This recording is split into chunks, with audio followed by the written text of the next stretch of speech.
61010. Fantasy Focus. We did it. We did it. We didn't screw it up. That whole intro. 9th show. It took us 8 tries. Well, I guess 9 tries. And we didn't screw it up. Everyone says, look, if you read any review of me, like you give Matthew Berry 9 shots at something, he's generally going to nail it. What else is that applied to in life? Like, are there other examples of things that took you 9 times to nail it in the past? I wouldn't want my wife to answer that question. All right, let's move on to Double Trouble. Double trouble. Double Trouble. Double Trouble. As of this moment, they're on double secret probation.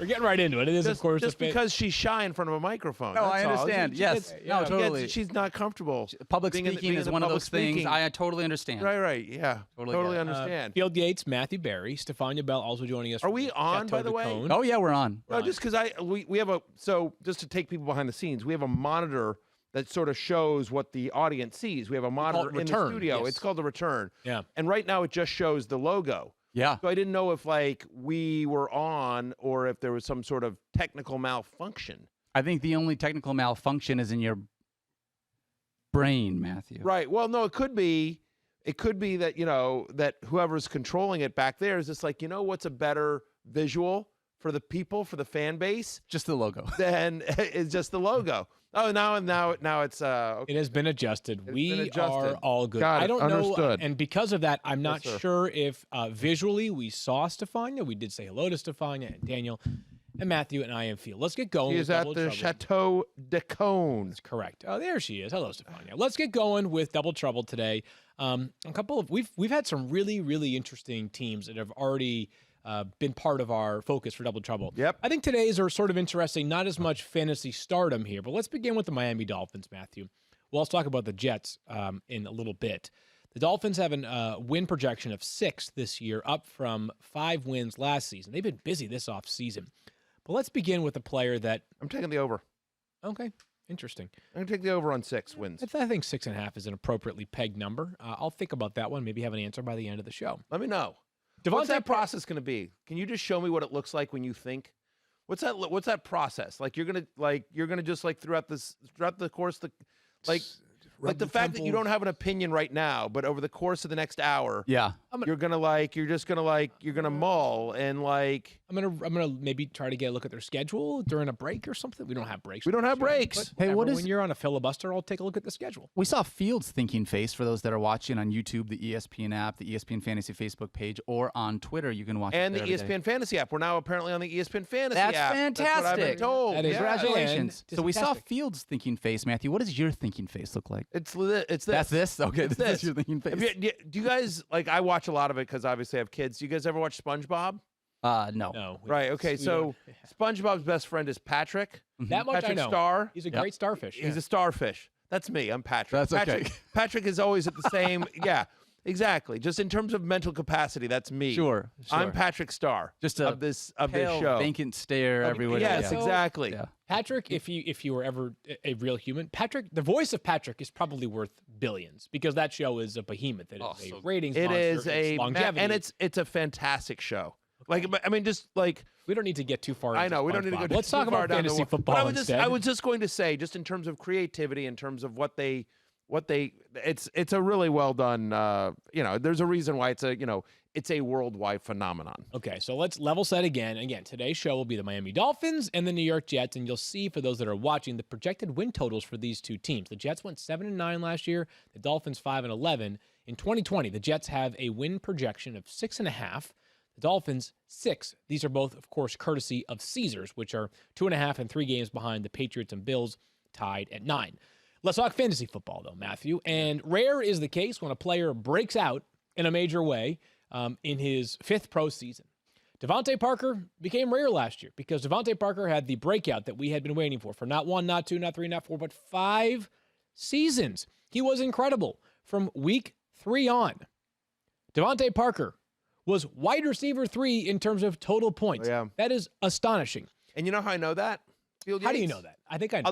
I'll tell you, because you and our producer Matt Harrington picked him up in the ESPN War Room Fantasy Football League. Yes. And every single Monday, you would come in with a big blank-eating grin all about your Devante Parker, who had once again crushed for you. This is a 16-team league. Like, there's nothing on the waiver wire. So finding a guy like Devante Parker on the waiver wire and then writing him all week long, all season long, yes, made you somewhat unbearable.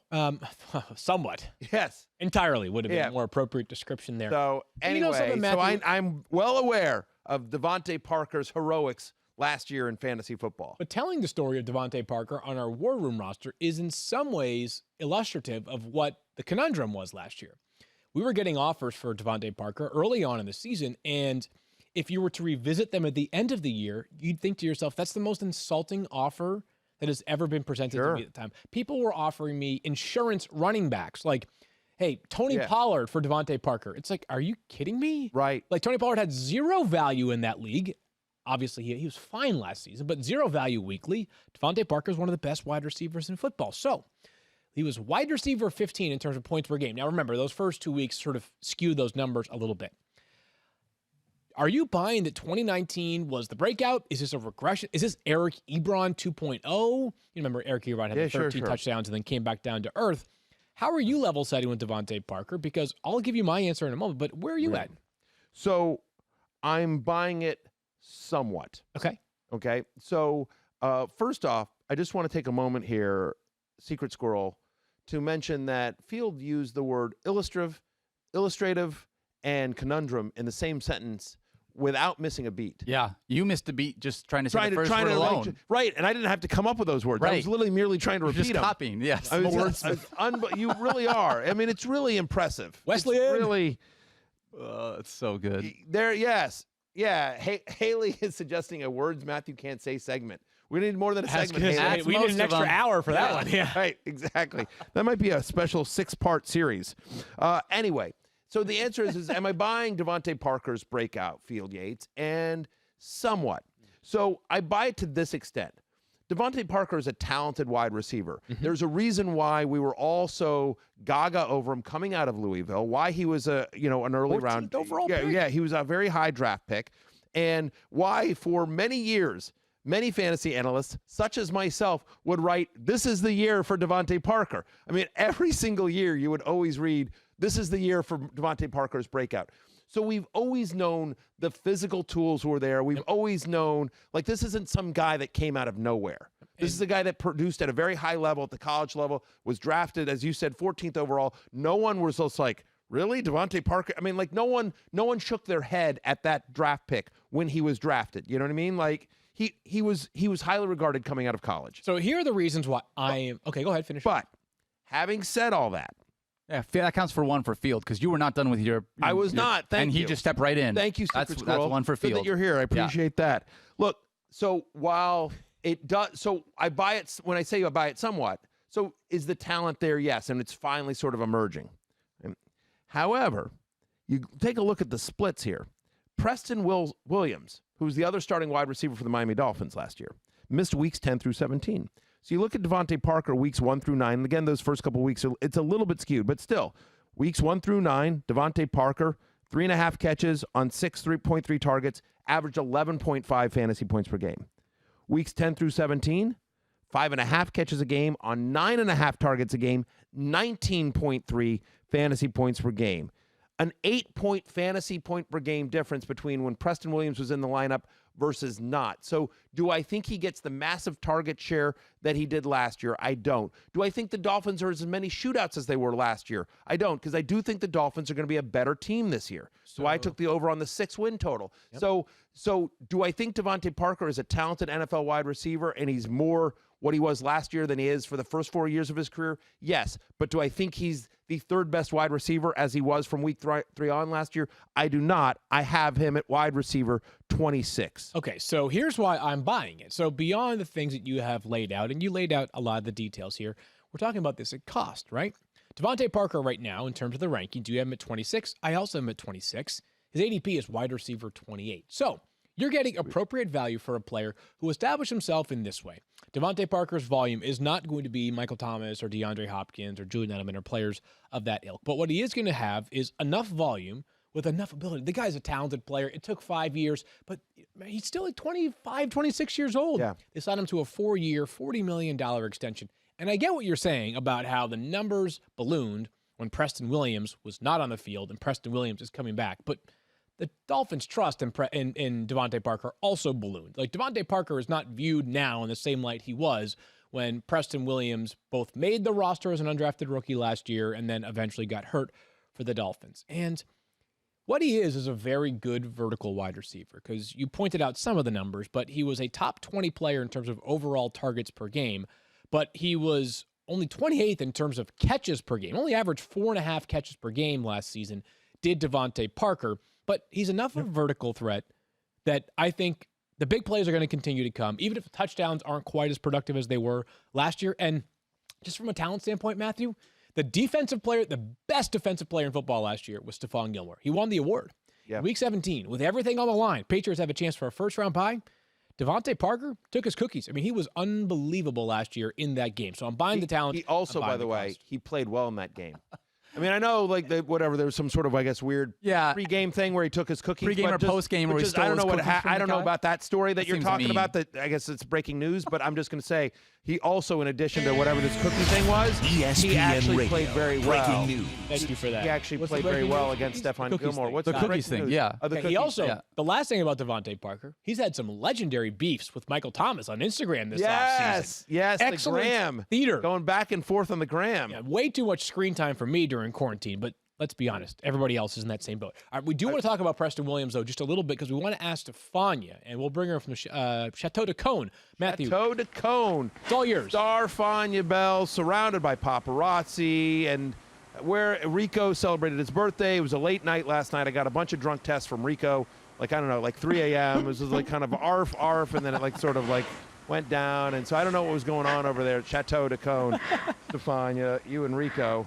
But how are you? Rico is 1 year old. Yeah? Rico is 1 year old. He was not drinking. He's not old enough yet. So it was just stop, you? Stop That was fibbing just about you? Rico. That was just you. Because I know Stephania has possible. You don't need a lot to give Stephania an excuse to drink her wine. Let's be clear about that. Right, I thought I Stephania? was texting Beth. That's all I thought I was texting Beth, but Very I ended fair. up with you. Fair enough. All right, Stephania Bell. Preston Williams showed some promise last year, then tore his ACL. Look, we should mention this right off the top. Allen Hurns and Albert Wilson have both opted out for the 2020 season. So when you think about the Dolphins, there's a lot of target share that's available for not a lot of guys. So Preston Williams could be in for a big role this year if he's healthy. So I ask you, Stephania Bell, is he healthy? One of the things we always talk about when somebody tears their ACL is what time of year did it happen? If it happened preseason or early in the season, you feel pretty confident about the start of the year. If it happens late, you don't feel great about them being 100% by the start of the year. Think of Carson Wentz. But in this case, it was early November for Preston Williams, so it's right in the middle. And that makes week one hit around the 10-month mark. Now, could he be ready? Yes. But again, and this is going to be a theme all year long, this altered season with no OTAs, just rehab work for Preston Williams, he's not really getting a chance to do football work until he comes in with the group this fall. And there won't be any game action for him to test his knee until you get to week one of the season.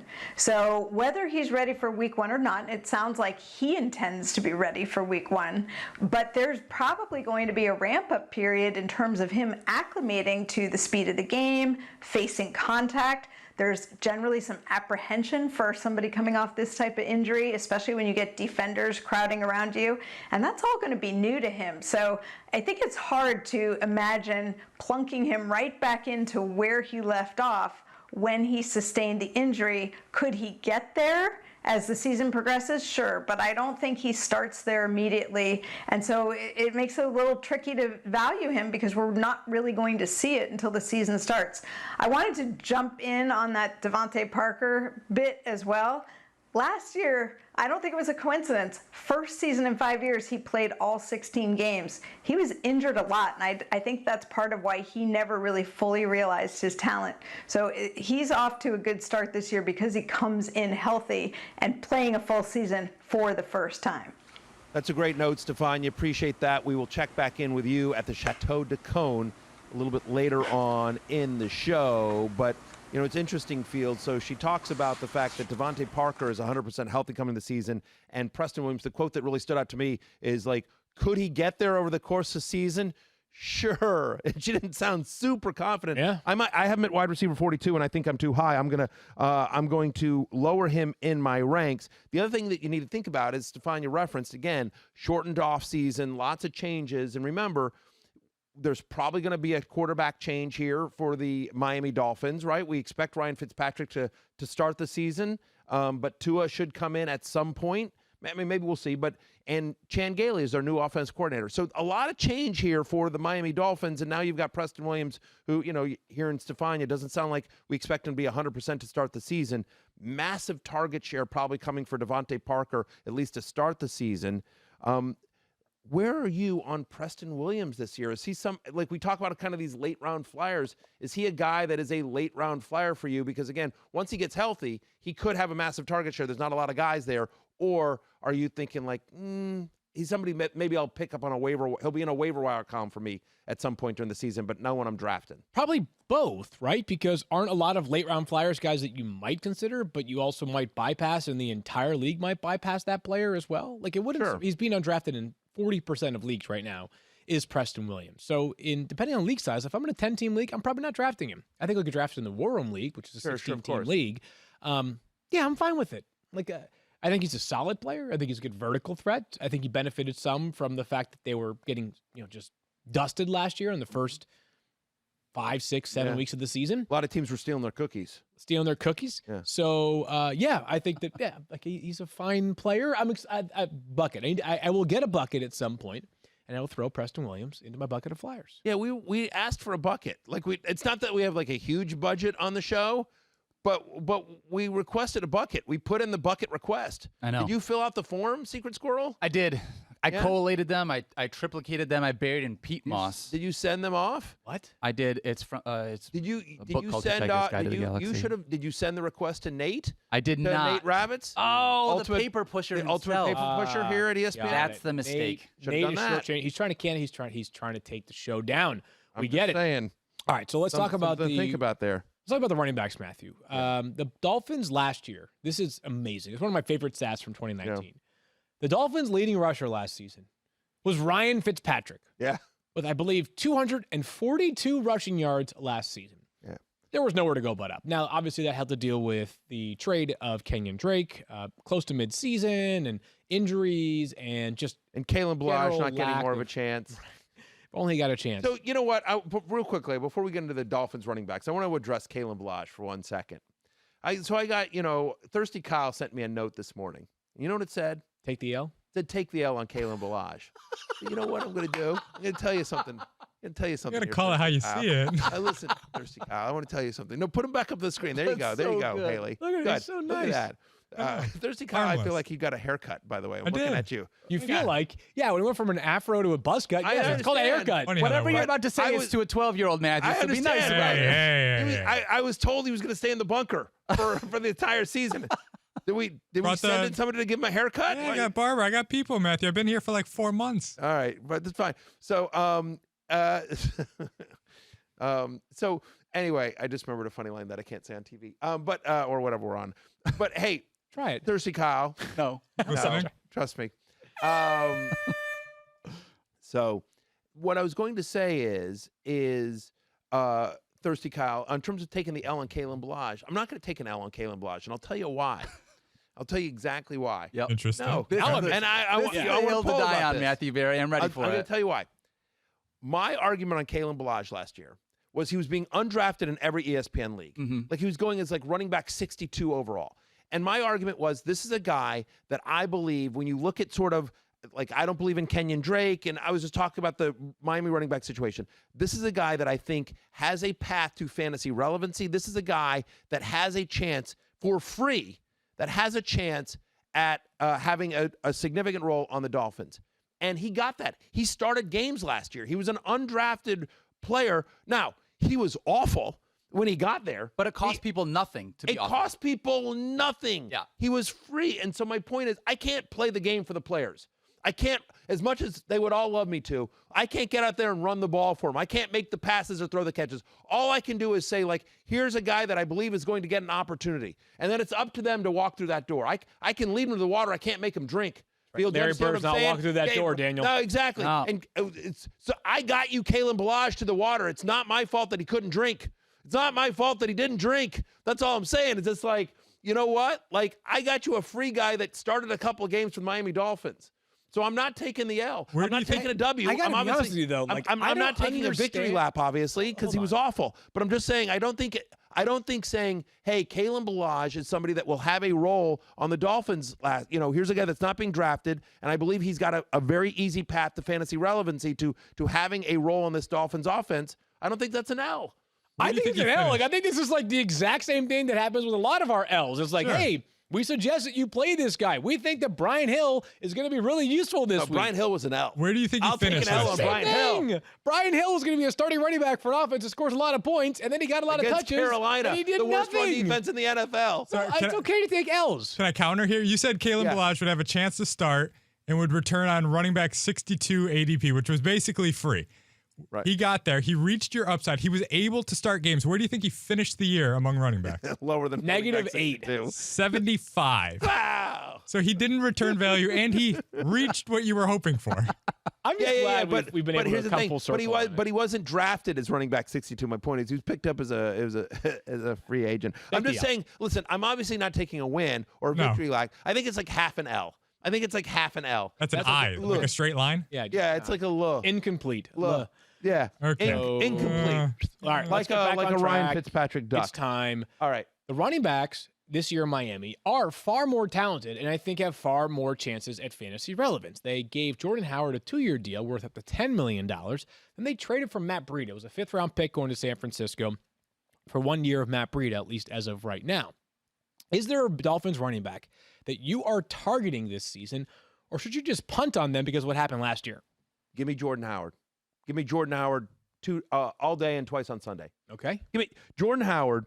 Look, and this I've made this point before, but Jordan Howard's another guy. You know, I always do my 10 list of 10, right? And one of the lists that I usually do is like, here's 10 unsexy guys that no one will be jealous of that you draft, but will help you win your league. Okay. And Jordan Howard's going to make that list. Got it. Jordan Howard's going to make the love list as well when that comes out. Jordan Howard is being drafted as running back 37 right now. Running back 37. No one likes Jordan Howard. All Jordan Howard has done since he's come into the NFL in 2016, he is 3rd in rushing yards. He is 7th in rushing touchdowns. Through the first 10 weeks of last season with the Philadelphia Eagles, splitting time with Miles Sanders, he was the 20th best running back in fantasy. Okay? Last season, there were only 5 running backs, minimum 100 carries, who had a higher percentage of carries that went 10-plus yards than Jordan Howard. There's still some burst there. There's still some wiggle. Is he going to be involved in the passing game? No, he isn't. And I get it. Miami's not a sexy team, and you think this is an offense but it's going to be a better offense than you think. They spent the offseason improving their offensive line. This is going to be a decent offensive line. Yeah, decent. It's going to be a decent offensive line. It was a brutal one last year. It's going to be a decent offensive line. And his only competition for touches in that backfield is Matt Breida, who cannot stay healthy. Matt Breida, who leaves game early. Matt Breida, who in his NFL career, I want to bring this up. So Matt Breida in his NFL career has had 381 carries. He has 6 rushing touchdowns. When they get anywhere close, who's getting the ball? It's Jordan Howard. Jordan Howard, I'm not done yet. I'm on a Jordan Howard rant. 4 straight years of 6 or more rushing touchdowns. The only other active running backs with such a streak, Mark Ingram, Todd Gurley, Melvin Gordon, Ezekiel Elliott. Jordan Howard is going as running back 37. 37. I'm not saying Jordan Howard's a world beater, but you're telling me that he's not going to finish assuming health, that he's not going to be better than running back 37? He was running back 20 last year on a points per game basis before he got hurt. And that was the first time he's gotten hurt in an NFL career. You're saying a lot of things that are all pertinent, and they kind of, I think, sort of steer me back to the sort of simplified version of this, which is that Jordan Howard's a very good power runner behind a better offensive line. As long as he's healthy, he's going to have a role. Like Jordan Howard has always had a role in his Chicago tenure and then in his Philadelphia tenure. You follow the money here. He's going to score some touchdowns for you. He is like Adrian Peterson in the sense that he is much more of a runner than any level of a receiver. But still, this is a guy who's going to be effective enough to return investment here. Yeah. But we do need... Hang on. I made Thirsty Kyle build a full screen. Okay. Yeah. Throw this up. Look at Jordan Howard right here. Look at this. Look at this. Look at that list. This is a guy that's going as running back 37. Right. So rushing for those touchdowns that aren't able to see that because they're listening, there is a list right now that appears on the screen of rushing touchdowns inside the 10 since 2016. Number 1 is Todd Gurley with 40. Number 2 is Ezekiel Elliott with 27. Number 3 is Melvin Gordon with 26. Number 4, tied for number 4, is Jordan Howard with 24. Yeah. And there's 5 guys on this list.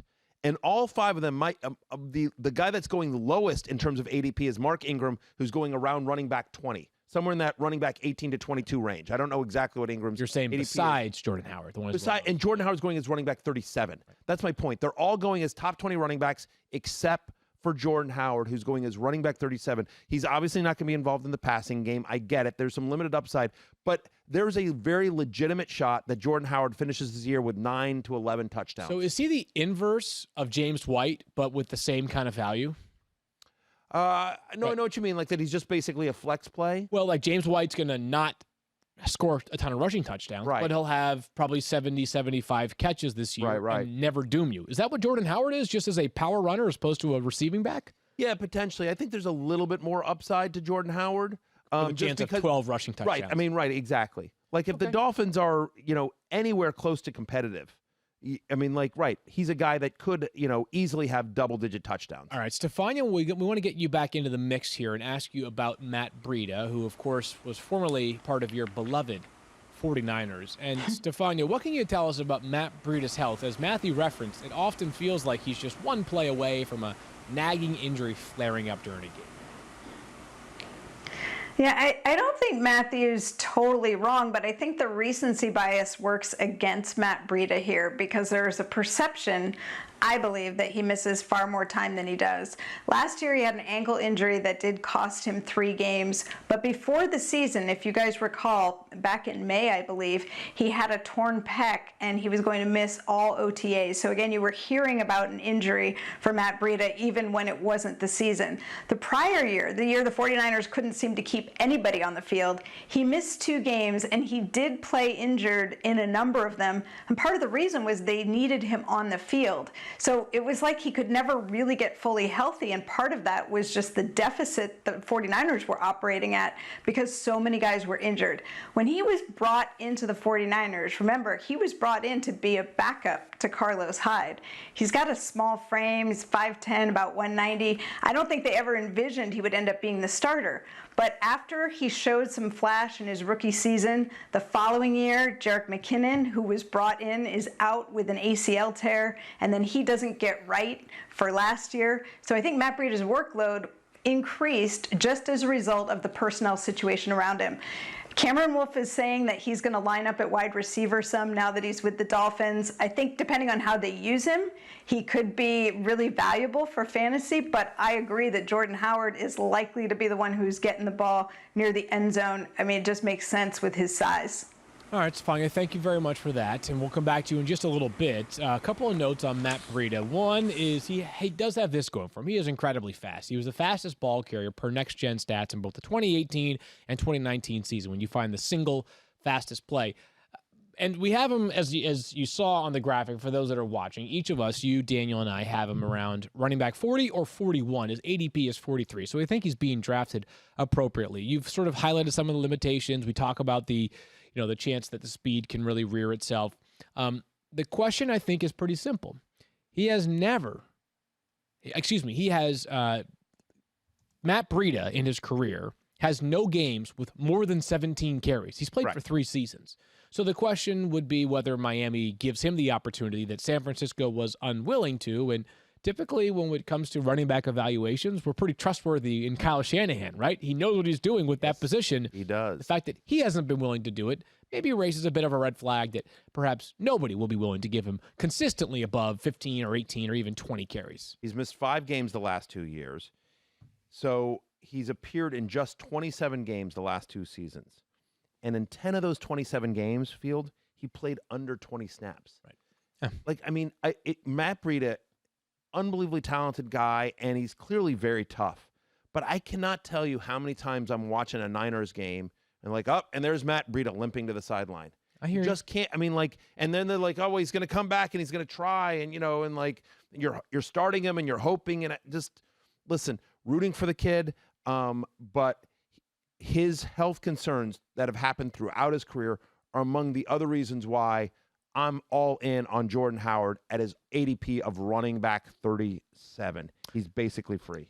As an employer, you've got a lot on your plate, running your business, ensuring workplace safety, and much more. So leaving your hiring to the one place that makes finding qualified candidates fast and easy. ZipRecruiter.com/06010.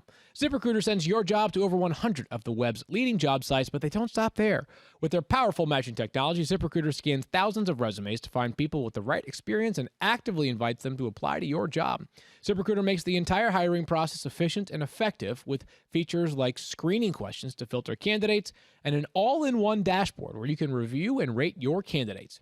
Right now, try ZipRecruiter for free. Our listeners can go to ZipRecruiter.com/06010. That's ZipRecruiter.com/06010. ZipRecruiter.com/06010. ZipRecruiter, the smartest way to hire. And let's be candid. Right now, if you have the opportunity to hire someone, it will be a great time because we know things are very difficult for a lot of people right now. Go out and find someone that can help you help your team. All right, let's finish up the Dolphins, Matthew, with Mike Gesicki. Awesome player last year for them down the stretch. He is being drafted right now as the 15th tight end, although he's undrafted in close to 50% of leagues. He was Which is insanity. So are you buying the hype for him as a breakout candidate this year? Bought it, took it home, played with it, put it on a shelf in an appropriate place. Good, absolutely. Me too. Yeah. Go to bed with it at night. Are you kidding me? 100%. I'm in on the hype of Mike Gesicki. So let me read you some names. Can I read you some names? Let me read you some names. Chester Rogers, Ricardo Lewis, Malcolm Perry, Jakeem Grant, Mac Hollins, Isaiah Ford. Those are those race car drivers? Yeah.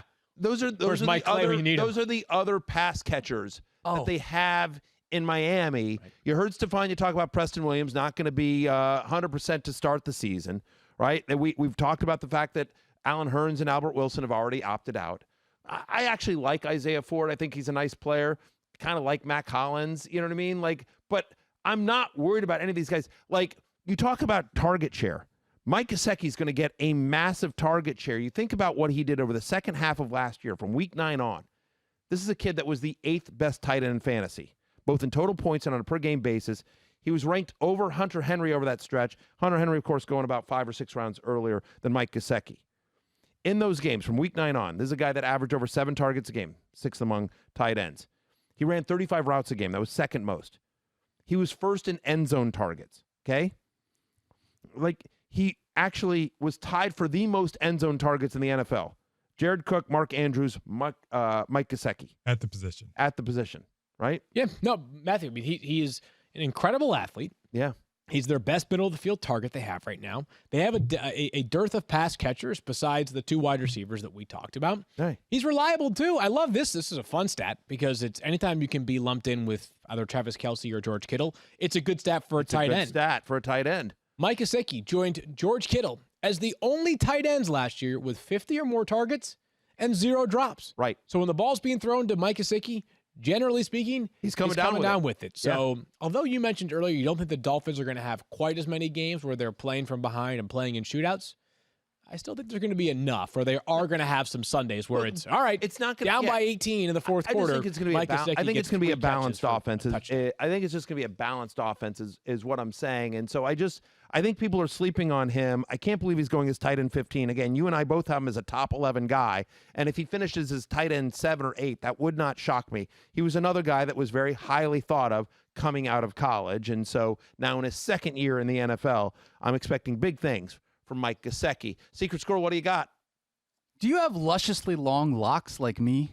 Or Yes. a hard part with the styled comb over like Field, or just something considerably less than what Field and I have? Well, it's a new season at Sport Clips Haircuts, guys. Our Guy Smart stylists are clean certified. Our stores and processes are better, cleaner, and safer than ever. Get yourself back in the game today with our legendary MVP experience. Enjoy a hot steam towel, relaxing shampoo, and a winning cut. Shampoo, Matthew, is what people put on the top of their head in order to clean the stuff that's up there. Check in online today. Select your stylist. Get a text when you are up to bat and walk out with confidence. It's easy and convenient, and you'll feel like an MVP. Hey, Field, you ever, people talk about subtweeting. Like that's a whole thing. Totally. What's the real life version of being subtweeted when somebody like reads a live read at your passive aggressive. Passive aggressive. I mean, like, what was that? Yeah. Oh, was that passive aggressive? It felt like a little bit. It just felt This aggressive felt to me. insulting I me. didn't. There This was felt no like you were. passive. It was direct. Straight on It was just aggressive. Straight on aggressive. I don't want to misconstrue anything. Okay. Yeah. So- He's calling you bald. Yeah. What he did. Balding. Ing. He's balding. Ing. Field. I'm balding. Yeah, but you've been holding on strong for like a I decade. have. Yes. I really have. It's interesting. I posted on Instagram, where you can follow me at Matthew Berry TMR. I'm Riveting at Matthew Berry TMR on all forms of social media except the Fantasy Life app, where I'm merely at Matthew Berry. Download the Fantasy Life app. It's 100% free. But look, what I would say here, Field, is that I recently posted a picture. My oldest son, David, turned 22. Okay. Okay. And I posted a picture of, technically he's my stepson, right? So I have a picture of when I came into his life. He was 10, right? And so I posted a picture of me when he was 10, and a picture of us when he was 22 on his birthday. Just like, can't believe this kid's 22, that kind of post. And a lot of the comments were like, whoa, Barry aging pretty well. Like, just like you got old quick, but you held on at that level. Like, because I like basically the same amount of hair from like 12 years ago. You know, is what I'm saying is like I had a little bit of a patch here. That's kind of gone. So there's a little bit more of my forehead, but otherwise I think basically it's actually a win to have the patch gone. Yeah, maybe. It might be 100%. But I'm just saying, like, if you looked at the photo, like, I got a lot of the same thing where it's just kind of like, yeah, you got old quick, but then like I've leveled off. Yeah, that's the way to do it. If you can just age all at once, right, and then just live the rest of your life like that, Matthew, you're going to look good when you're 80. If you look like this. What makes you think I'm not there now? This is an appropriate metaphor in comparison, I think, to the next player that we're going to talk about. Okay. It was not long ago that Le'Veon Bell was an MVP-type player in fantasy football. The guy was an absolute fantasy superstar. And then you know what happened? He got old quick. No, he got old quick, but you know what he also did? He taunted the fantasy gods. He taunted the fantasy gods. Fantasy karma is a real thing. And you know what he did is he told everyone, draft me #1 overall, and yes, I'm going to report. And he's tweeting all these things out. And then what does he do? He doesn't show up. And then he's giving an on-the-record interview to Jeremy Fowler. He's like, I'm going to come there during the Steelers bye week. And he doesn't. He taunted the fantasy gods. Like, if he had said, no, I'm holding out till I get a new deal, or I just don't want to play this year, been fine. But he taunted the fantasy gods. He told everyone to still draft himself overall #1. And what happened is he was a massive bust. He was a massive bust, and he hasn't been the same player since. All right, so Le'Veon Bell, last year was his first season with the New York Jets after signing that very lucrative contract with them in free agency. He finished last year as running back 18 on a points-per-game basis at 14.33 points per game. You, Daniel, and I all have him ranked as running back 17. His ADP is running back 18. So it feels as though everybody is sort of seeing Le'Veon Bell the same way, which I think we've reached the stage that I was sort of referencing from Le'Veon Bell, who's only 28, by the way, which is crazy to think. Le'Veon Bell's not a top 10 running back. He may have a couple of top 10 weeks this upcoming year, but it's volume-driven. And if you look at the Jets' backfield, while they did sign the ageless Frank Gore, and they did draft LaMichael Pirine out of Florida in the 4th round, I have a hard time believing that Le'Veon Bell is not slated for a massive work share again this year. And I got to say one thing about Le'Veon Bell. In the past, Matthew, you're right. He has been a player that has been frustrated in the public. But I really respect what Le'Veon's been for the Jets since he signed with them last offseason. He has been reliable. He's been durable. He's been a really good team leader. He's been respectful of the organization. I think he's kind of matured in a way that I have a lot of respect for and think bodes well for him remaining a big part of the offense this year. But the ceiling is tapped. It feels like the ceiling is just quite limited. So I'm going to have a surprising take for you here. Okay. As you know, I've been, You're anti-Le'Veon Bell. I'm anti-Le'Veon Bell and have been for a while.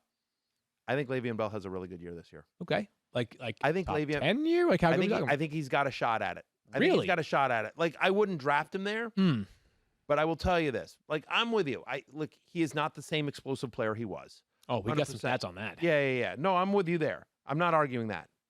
But what I am going to tell you is that I think this Jets offense is going to be a lot better than it was last year. It was stuck in the mud. And hang on, let me finish. What I'm going to tell you here is that this offense with Sam Darnold under center for the entire year will be helpful. And more importantly, what do the Jets do this offseason? I think they have a real front office now. I know you agree about that. I know you're a Joe Douglas fan. I am. As am I. And they improved their offensive line. Dramatically. They dramatically improved their offensive line. Yep. Connor McGovern, George Fant, Alex Becton. Lewis, and then they drafted Mekhi Becton. And I don't know if people so has anyone seen, remember Game of Thrones? Nope. Remember, Game Never of heard of it. Thrones, right. So Game of Thrones, they had the character, the Mountain. Yes. Like he was just like this, like insanely, like that's what Mekhi Becton is. Mekhi Becton is, I'm not making these numbers up. He's 8'10" and 1,000 pounds. That's impressive. Yes. No, in all seriousness, he's 6'7", 364. That's like huge. he's a massive, massive man. And so behind a better offensive line with a more efficient offense, I think insane volume for Le'Veon Bell. And we know what a good pass catcher he is. I think he's going to be a value at his current ADP. I don't know. He may get to top 10, but I just think he is.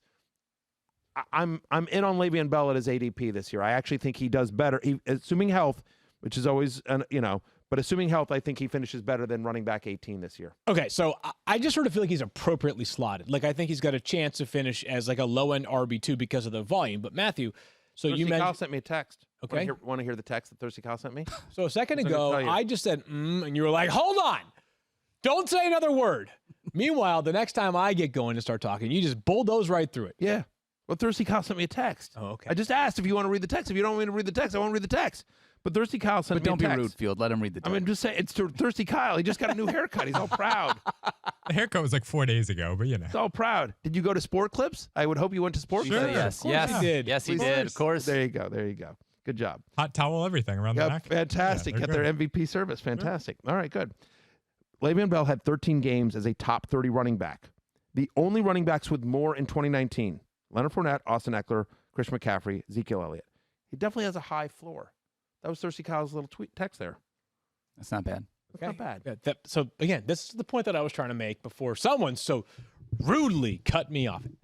I think he had 245 carries last season. He's going to get a ton of carries again this year. He's going to catch a bunch of passes. Exactly. He does it. He's one of the best pass catching running backs in the NFL still. Uh-huh. He had 0 carries for 20-plus yards last season. I believe it's been 4 years since Le'Veon Bell's had a 30-plus yard carry. Oh, yeah. There is basically 0 explosive plays coming from Le'Veon Bell, which I is agree. why I don't see the top 10 upside that you just mentioned outperforming ADP, because I don't think this offense is going to score a ton of touchdowns this year. My reservations are that who is scaring you in the passing game? And we'll talk about the pass catchers in a second. I just think that Le'Veon Bell, I have appreciation for the player he has become and the man he's become over the past year with the Jets. I just think he's appropriately slotted as like a low-end RB2. That's where he is. I feel comfortable with him there. I say Le'Veon Bell's a top 14 fantasy player. How about that? Top 14 fantasy running back this year? Yeah. Yeah, I say Le'Veon Bell's not. You want to do a board bet? Yes, I want to do a First board one of the bet. year? Okay, good. I say Le'Veon Bell on a points per game basis finishes as a top 14 fantasy running back. I say Le'Veon Bell on a points per game basis does not finish as a top 14 running back in 2020. Put it on the board. Put it on the board. We need a board There now. you go. I will Yeah, we need a just board. one last thing. Let's call it 8 games minimum. That seems like a reasonable 8 to 10. What do you think is reasonable number? Well, we don't know how many games the NFL is going to play. but I under Half of duh. half of the games Half of the the NFL games plays. the Jets play. How about that? Yeah. fair. Okay. Leave it there, Matthew. We're going to talk about the wide receivers in a second, but first from you. Did you know that Geico, right now, Geico is offering an extra 15% credit on car, motorcycle, and RV policies? That's 15% on top of the money Geico could already save you. So what are you waiting for? Me, Matthew Berry, to try to read a live read better than the magnificently bearded Daniel Dopp? You think it's this easy to crush a live read while co-hosting a podcast with a stupid tattooed bearded weirdo over there? Well, it's not easy because Daniel made this font really, really small for me so that I couldn't read this. But too bad, Daniel Dopp, because I read the live read before, and you tried to sneak one past me and got me to say something Ron Burgundy style that I don't want to say. But hey, at least there's never been a better time to switch to Geico. Save an extra 15%. When you switch by October 7th, Daniel Dopp, visit geico.com to learn more. Pretty good right there. Go. I'm really proud of you. Thank you very much. Like So- he thought I was just going to Ron Burgundy it and just read what he put in I'm there. Ron and- Burgundy? Yeah. So we had this conversation I love you, man. Wales. Anyway, go ahead. a few shows ago. We had this conversation, and as I said, I don't often like to position. Should you pick this wide receiver from this team or that wide receiver from the same team? Because Oh, wait. Before we move on. dude, can you just let me? No. You know the audience does not like this, right? I think some of them do. I think you'd be surprised. All right. Hang on, but I think they do want this. Well, I know they don't appreciate the interruptions, but I do think they appreciate me trying to get the information in. If you wanted some insurance for Le'Veon Bell, do you prefer Frank Gore or LaMichael Pirine? Neither. It's not worth a roster spot. Okay, but I think that's a fair question to ask. I think that's a fair question to ask. Secret Squirrel, your thoughts? I would also roster neither of them. Right. I also But agree. I get that it's a good thing to bring up Yes. when we're talking about them. Can I go now or no? If Am I had allowed to go? choose, I would take Pirine. All right, go ahead. Haley, can I go? Okay. All right, here we go. I can go. As I was saying earlier, we rarely want to have people have to say, I'm choosing this wide receiver or that wide receiver, because in many cases, they're not being drafted at nearly the same place, right? Julio Jones versus Calvin Ridley. Well, it's a first-round investment or maybe a second-round investment versus, let's say, fourth, fifth, or sixth-round investment. But as we discussed with the Bengals, where Tyler Boyd and A.J. Green were right next to each other, we have a kind of close thing with the Jets right now between Jamison Crowder and Brashad Perriman, who I know Perriman's not being drafted in a ton of leagues, but based off of rankings and also based off where I think these guys wind up when ADPs are reset as we get closer to the start of the year, you may be choosing between these two Jets wide receivers. And I think it's sort of a fundamental decision you have to make. Do you want to chase the volume of Jamison Crowder and the familiarity? He is a Adam Gase preferred player. Or do you want the upside of Brashad Perriman, who last year became a fantasy rock star in the playoffs and was unbelievable in the high-flying Buccaneers offense? Which do you prefer, or are you excited about potentially both of them being relevant this year? Can I talk now? You can go now, Now yeah. I can talk? Okay, I just want to make sure. I want to be polite. I apologize, Field. To me, this is going to sound like I'm fence-sitting, but it sort of depends. Because it depends on my roster construction. In all seriousness, Secret Squirrel, It does. it depends on your roster construction when you get to that spot in your draft. Again, I have Crowder at 39. I have Perriman at 41. So I suppose, if you're just going by my ranks, I have Crowder 2 spots higher. And I think that he will be the much more consistent fantasy asset. But again, it depends on sort of how you've constructed your roster. And you get to that spot and you're like, do I need somebody is it a league where you're starting 3 wide receivers? And I'm like, I just need a guy that can get me Consistent 10 points a week. Okay, then that's Crowder. Or if you I'm pretty good at wide receiver. I want to swing at the fences. Then it's Perriman. So I think it depends on what you need at that point in the draft. So they're very different players. I will say this. I really like Brashad Perriman. Much as we talked about with Devante Parker, it's interesting that we're doing it in the same show. I feel like Perriman is kind of the same way, just with a much smaller sample size. Brashad Perriman was a first-round draft pick by the Baltimore Ravens, okay? Suffered issues with drops, with injuries. He bounced around the league quite a bit. A little bit. Found a home in Tampa Bay last year. Injuries to Mike Evans, injury to Chris Godwin. He suddenly, he was emerging, but then over the final 5 weeks, those guys get hurt. And suddenly Brashad Perriman, if you watch those games, and I watched them all very closely, Brashad Perriman became, that's the guy that was drafted as a first rounder. It wasn't, some of it was junk time, but I'm telling you, this is a guy that ran precise routes, that made contested catches, that had great hands. You're like, whoa, that's the guy we saw in college. Yep. And so I feel like he turned a corner. He's taking the Robbie Anderson role, obviously, because Robbie Anderson moved on from the Jets to the Carolina Panthers here.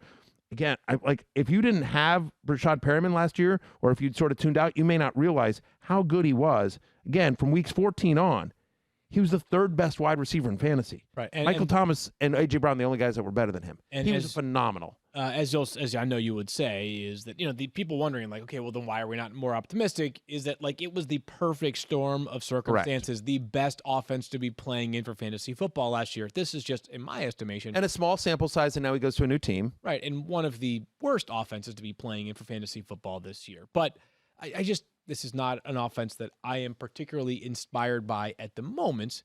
However, there is a player that can really change that, and that's Sam Darnold, who I don't quite know where to land on Sam Darnold right now, because prior to Cam Newton signing with the Patriots, I would have said that Sam Darnold was the best quarterback in the AFC East for the 2020 season. But I know there are some people that are still wondering, this is a 23-year-old, so he's still really young, but why hasn't it come around yet for Sam Darnold, who was the third overall pick in the draft, a guy who at once was viewed as a potential number one overall pick in the draft. So, but using Sam Darnold as sort of a jumping off point to basically everybody else, Matthew, is there a player that we haven't yet brought up that interests you as a draft target from the Jets? Before we move off Sam Darnold, I just want to say, I don't think people realize this. From week 10 on last year, he was the 8th best quarterback in fantasy in terms of total points. He was QB 12 in points per game. Again, this is a guy that had mono for the first half of the, and so his second year in the system, to your point, he's only 23. He was a guy that was second overall pick in the NFL draft, third? He was third? Sorry. Yep. So, that's right. Saquon was 2. Sorry. Should have been the second overall pick in the NFL draft, but he was third. I don't know. There's something there with Sam Darnold. I know Adam Gase is an easy punching bag for a lot of critics online. I actually think this offense could be better than people give it credit for. That's all I'm going to say there. In terms of other people, pass catchers, the rookie Denzel Mims is sort of interesting, but I will tell you that everything you're hearing out of Jets camp is that Chris Herndon, who last year was a very trendy sleeper at the tight end position, is due for a very, very big role. And I think there's a good chance that Chris Herndon is a post-hype sleeper this year. Yeah, I like the call on Chris Herndon a lot. Incredible athlete, a guy who played at Miami. They've had a very good track record of developing tight ends that have gone on to very successful NFL careers. So I'm interested by Chris Herndon as well, or in Chris Herndon as well, despite being a rookie in 2018. He was tight end 16 in terms of total points, and that was a bad offense that year. I'd say he's another guy that I'm keeping an eye on, filing Chris Herndon away for potential late-round tight end consideration. I'm not sure I feel totally great about him being my only tight end going into week 1 of the season. Again, the Jets are an interesting team. They should be much more competitive. I do think, though, that just, your 2 best defensive players, or maybe 2 of your 3 best defensive players are gone. Both CJ Mosley and also Jamal Adams now. I think it's going to be a long season in some ways for the Jets, but we shall see. Daniel, let's take some social questions. Yeah, Field, here's the thing about social questions. We did some stuff yesterday. We don't have a ton of great ones. So do me a favor, if you're watching this live, at Fantasy Focus on Twitter. And if you are not able to do that on Twitter, you can always do it in the YouTube channel. Not Cool Keith, who unfortunately cannot be here due to social distancing, still watching our channels the way that he always did last year. So say hi to Keith in there, as well as Mama Dopp. She's also in the chat. Oh, yeah, Mama Dopp. She's at Dopp Mama on Twitter, right? Yes, she is. She's at Dopp Mama on the Twitter. Keith is at Keith Lipscomb on the Twitter as well. And what do we got? Secret Squirrel. By the way, as long as you're online, if you're tweeting us questions or posting them on YouTube, do us a favor and go to iTunes and give us a 5-star review. If you could do that, helps us out. It keeps the show free. It's something we show to advertisers. It would help out your buddies here at the 060 So please do that. Oh, yeah. See, and if you're watching live, you have a little graphic here. It says download and subscribe to Fantasy Focus wherever you do that with podcasts. Love it. This one comes from Sequel of John. Which veteran back are you most likely to target in round 3? Todd Gurley, Le'Veon Bell, or David Johnson? I realize this is kind of a rankings question, but still just a fun conversation, seeing as how we're talking about Le'Veon Bell today. Well, I will say that the guy that I like going in that range more than all 3 of those guys is Chris Carson. Ooh. But who I think is perennially underrated and has, again, his competition for touches are Rashad Penny, who's probably going to start the year on PUP, Carlos Hyde, who's on a 6th team in like 4 seasons, or DJ Dallas, who when he was drafted, Pete Carroll said the guy's really excited to get him on special teams. Like Chris Carson's going to get a massive workload on a very good offense that is run heavy. But you're asking me of those 3 guys, give me David Johnson, who we've talked about a little bit. And I'm going to save some of the best of David Johnson until we actually talk about them as a team during Double Trouble, which will be shortly. But I don't know if he's a sleeper. And I know he's not a sleeper because he's a player that all of us know, right? Right. But I think there's a chance David Johnson is a sleeper based off how he is being drafted and what I think his expectations should be in Houston later on this year. So, yes, David Johnson would be my pick as well. Going to get a massive workload there. Massive. Next one we have comes from @RyanUSC fan, says, are you willing to start Kareem Hunt at flex every week? He's in a 12-team half-point PPR. Yeah, it's right around the territory. I mean, we had him on Double Trouble last week. We hit the Browns, and we talked about him being like a top 20 to 25-ish running back. And by proxy of that, then I think he actually is a pretty strong flex play. I know we tend to lean towards wide receivers and flex, but in a half PPR especially, I'm in on Kareem Hunt. Totally. And look, I mean, it's one of those things that's like, tell me the rest of your roster. Yeah, I mean, right? But yes, do I think he's going to have enough value to be worthy as a flex play in a 12-team half-point PPR? 100%. Kareem Hunt's going to have a real nice year. All right, let's head it back to the bunker for the Geico trivia question of the day with Kyle Soppe. All righty. Where's Stephania? Stephania needs a Sharpie. Does Stephania have a Sharpie today? Let's hope. Stephania, did you go out and get a Sharpie? I have a Sharpie. You have a Sharpie. I have a Sharpie. All right. All right, bring it, Kyle. All righty. Devante Parker scored 110.2 more points than any of his flex teammates. So not quarterbacks, running back, receiver, tight end. He scored 110.2 more points than any of them. Who was the last Dolphin receiver to outscore his flex teammates by at least 90 points in a season? I mean, you picked the most obscure questions But I do. ever. Last Dolphin. Tomorrow's will be much more straightforward, I promise. I'm trying to think of a Dolphin receiver. I know. I'm Kyle, can I ask for a hint? Is this pre-2000 or post-2000? Post-2000. Post-2000. Post 2000. I mean, Okay. Stephania, come on. Come on. Yeah, that helps. It's a 20-year gap. can't. There's like 30,000 Dolphins wide receivers. I've got 2 ideas. So and I some of might us be- have to have more memory than others, is what you're saying. Yes. Yes. I mean, I'm like completely blanking on good Dolphins receivers. I No, have you're not. one, You're I thinking have about all of one. them. But they were all pre-2000. Yeah. I mean, right. Right. Yeah, I mean, Dolphins right. wide Right. Right. Yeah. Who's it going to be that's so obvious and then I we mean, look stupid for not remembering? think I know Did it. Mark I think Duper I have know a it. season after? Like, All right. All right. Okay. Let's, 3 minutes. I got the it big wrong. reveal comes. I got it wrong. Stephania, That's have what you at it. know. What do you got, Stephania? Ladies first. Me? Yeah. I think it was Jarvis Landry. Oh, Because he bad played guess. the year with Obvious. the I'm so Dolphins. upset. Terrible. Hold on. I'm so hold on. upset. No guarantee yet. We haven't yet because there could have been a good All right, that's running fair. back in You're that right. year. All right. What do you got, Matthew? Hang on, I got to write Jarvis Landry down real quick.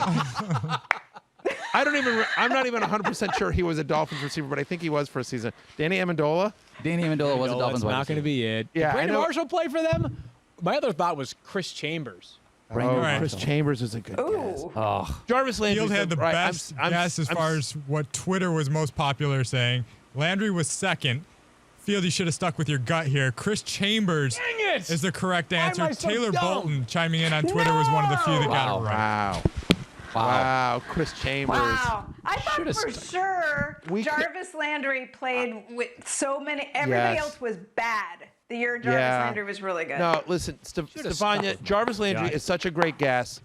Chris Chambers is such a great pull. I would never. We could have sat here for an hour and it was like Chris Chambers, like, oh yeah.